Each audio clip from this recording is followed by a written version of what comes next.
ब्रह्मा जी ने नारद जी द्वारा जो लघु रामायण कही गई है उसी को प्रमाणित किया कि वही सच्ची रामायण है। तो अब ब्रह्मा जी के वाक्य की, ब्रह्मा जी के कथन की, ब्रह्मा जी जो भी बात कह रहे हैं उसकी गंभीरता क्या है, उसका क्या महत्व है। यदि ब्रह्मा जी कोई बात कह रहे हैं तो उसका मतलब क्या है। राम राम राम राम राम राम राम सीता राम सीता राम। मित्रों नमस्कार, हमारा नाम है हर्ष तिवारी और आध्यात्म जगत के इस चैनल रामायण बाय हर्ष तिवारी में हम आप सभी का बहुत बहुत स्वागत करते हैं।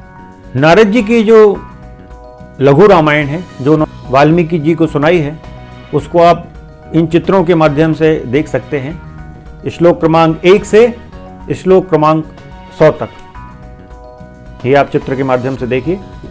अब बार बार यही बात आ रही है, ब्रह्मा जी ने नारद जी द्वारा जो लघु रामायण कही गई है उसी को प्रमाणित किया कि वही सच्ची रामायण है। तो अब ब्रह्मा जी के वाक्य की, ब्रह्मा जी के कथन की, ब्रह्मा जी जो भी बात कह रहे हैं उसकी गंभीरता क्या है, उसका क्या महत्व है। यदि ब्रह्मा जी कोई बात कह रहे हैं तो उसका मतलब क्या है, उस बात का हमारे सनातन धर्म में महत्व क्या है। तो इस महत्व को देखने के लिए कुछ कथाओं का हमको सहारा लेना होगा कि हमारे सनातन धर्म में ब्रह्मा जी को इस सृष्टि का निर्माता माना जाता है।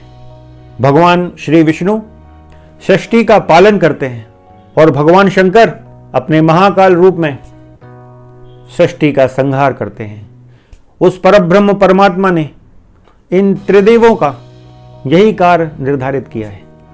अब ये कार्य तो निर्धारित कर दिया, लेकिन इनका जो सम्मान है आपस में एक दूसरे को मेंटेन करके चलना है कि संसार में त्रिदेवों का जो सम्मान है उसमें कोई कमी नहीं आना चाहिए। तो ये तीनों त्रिदेवों की आपस में अंडरस्टैंडिंग है, आपस में उनकी ड्यूटी है, उनका कर्तव्य उन्होंने बना के रखा है कि तीनों का हम सम्मान इस सृष्टि में बनाकर रखेंगे। यदि विष्णु भगवान ने कोई वरदान दिया है, कोई बात कही है, तो बाकी देवों का ये कर्तव्य है कि वो उसकी मर्यादा को भंग नहीं होने देंगे।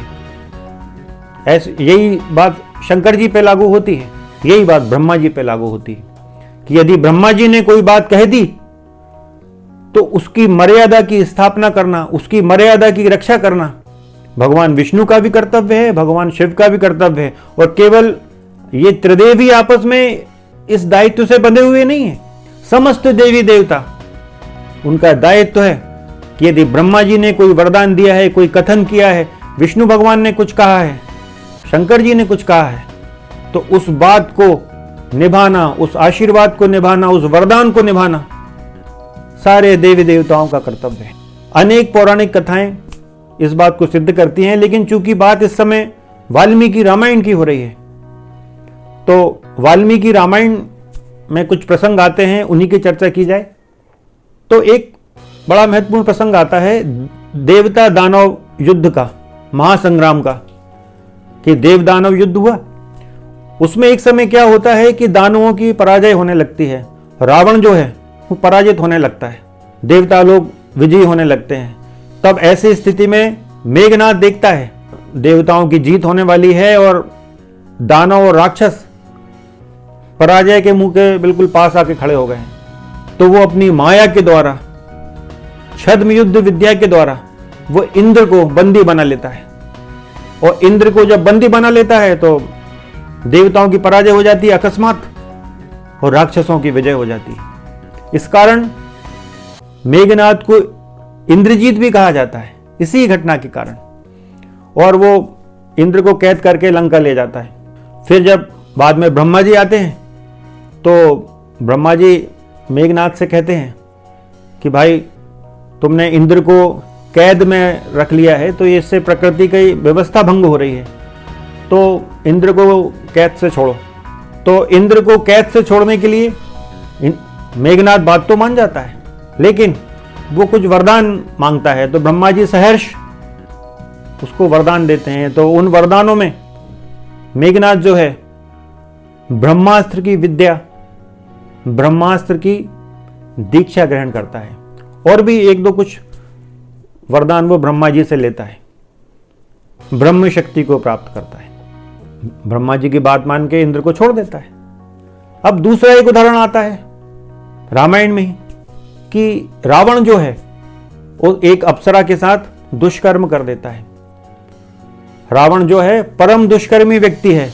वो दुष्कर्म शब्द का जो अर्थ है सामान्य भाषा में, उन्हीं अर्थों में यहां इस शब्द को प्रयोग कर रहे हैं कि रावण एक दुष्कर्मी व्यक्ति है, एक अप्सरा के साथ दुष्कर्म कर देता है। वो अप्सरा जो है वो जाकर ब्रह्मा जी से शिकायत करती है। तो ब्रह्मा जी फिर रावण को श्राप देते हैं कि यदि आज के बाद तूने किसी भी स्त्री को जबरदस्ती हाथ लगाया, जबरदस्ती उसके साथ दुराचार अनाचार करने का प्रयास किया, तो तेरे सिर के अनेक टुकड़े हो जाएंगे, तेरी मृत्यु हो जाएगी। इसी कारण, इसी श्राप के डर के कारण रावण जो है सीता जी के साथ इस टाइप का कोई भी व्यवहार करने की बात नहीं सोचता था, घबराता था। वो रोता था उनके सामने, निवेदन करता था कि मुझसे विवाह कर लो, लेकिन किसी भी दुराचार की उसकी हिम्मत नहीं होती थी। लोग कहते हैं कि अरे बड़ा महान था रावण, देखो उसने सीता जी को हाथ भी नहीं लगाया। ऐसी बात नहीं, उसको ब्रह्मा जी का श्राप याद है कि यदि कुछ गड़बड़ करी तो मृत्यु तुरंत होना पक्का है। तो रावण ने भी ब्रह्मा जी के श्राप का सम्मान किया। सम्मान तो करना ही था, नहीं तो मृत्यु का भय था। एक अगली कथा वाल्मीकि रामायण में, अन्य रामायण में भी है, सुंदरकांड में प्राप्त होती है कि जब हनुमान जी लंका जाते हैं, माता सीता का दर्शन करते हैं और दर्शन करने के बाद वो अपना युद्ध प्रारंभ कर देते हैं। रावण के बड़े बड़े योद्धाओं को मार गिराते हैं, यहां तक कि रावण के खतरनाक बलशाली पुत्र अक्षय कुमार का भी वध कर देते हैं। बहुत भयानक युद्ध होता है और उसको मार देते हैं। और भी जो रावण के मुख्य सेना नायक हैं, योद्धा हैं, उन सबको मृत्यु के मुंह में सुला देते हैं हनुमान जी। तो लंका में हाहाकार मच जाता है।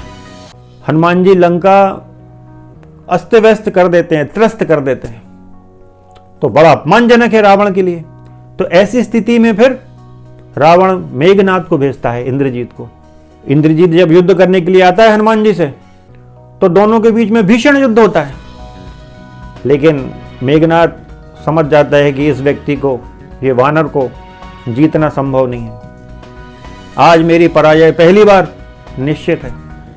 तब अपनी बेइज्जती के भय से ब्रह्मास्त्र का संधान करता है। ब्रह्मास्त्र से अभिमंत्रित बाण को हनुमान जी के ऊपर छोड़ देता है। हनुमान जी देखते हैं कि इसने ब्रह्मास्त्र का प्रयोग कर दिया है। हनुमान जी किसी भी अस्त्र शस्त्र से ना बांधे जा सकते हैं, ना मारे जा सकते हैं। उनको वरदान है देवताओं का। ब्रह्मा जी का भी स्वयं वरदान है कि ब्रह्मास्त्र तुम्हारा कुछ नहीं बिगाड़ सकता है। लेकिन फिर भी हनुमान जी उस ब्रह्मास्त्र के सम्मान में बंध जाते हैं और मेघनाद उनको घसीटते हुए रावण के पास ले जाता है। अब एक कथा आती है युद्ध कांड में कि बहुत भीषण युद्ध चल रहा है, दोनों तरफ के सैनिक मारे जा रहे हैं, मार काट मची हुई है। राक्षस लोग वानरों पे आक्रमण कर रहे हैं, वानर लोग राक्षसों पे आक्रमण कर रहे हैं, भयानक युद्ध छिड़ा हुआ है।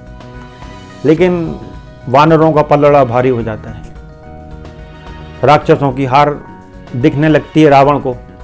तो रावण बड़ा चिंतित हो जाता है कि अब पराजय होगी क्या।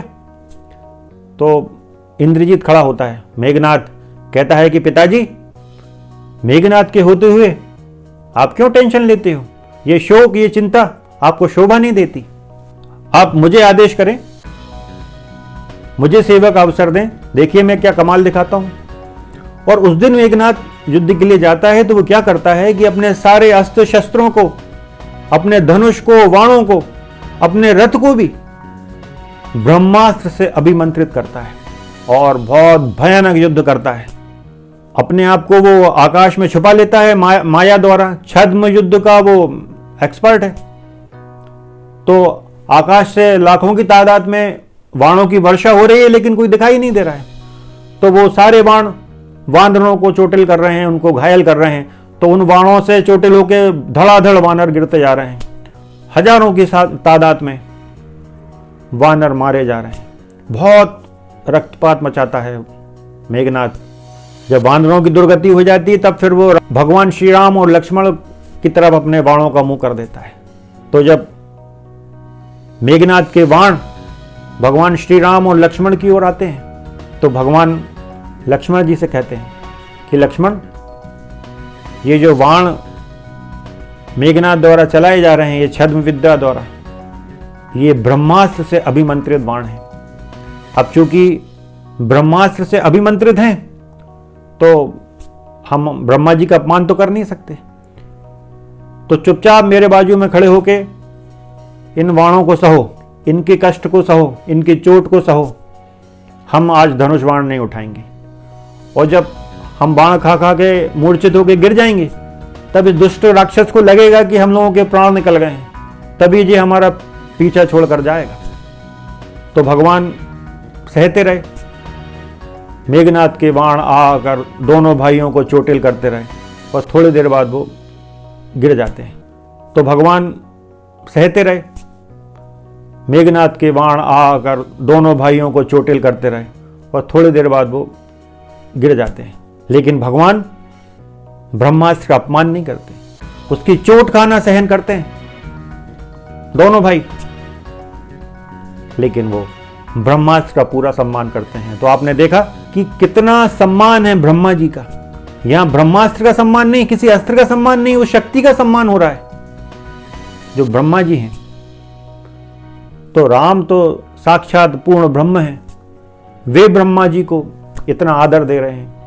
तो अब फिर रामायण पे लौटते हैं कि जब इतने सम्माननीय है ब्रह्मा जी कि भगवान श्री राम भी उनके आदर में इतना सब कुछ कर रहे हैं, तो क्या वाल्मीकि, महर्षि वाल्मीकि जी ब्रह्मा जी की बात नहीं मानेंगे? ब्रह्मा जी ने क्या कहा है कि जैसी रामायण तुम्हें नारद ने सुनाई है उसके अनुसार ही रामायण का लेखन कार्य करो। और कैसे श्लोकों में करो? जो श्राप में निकला है मुंह से उनके, वाल्मीकि जी के। तो ये ब्रह्मा जी का आदेश है तो अकाट्य है वाल्मीकि जी के लिए।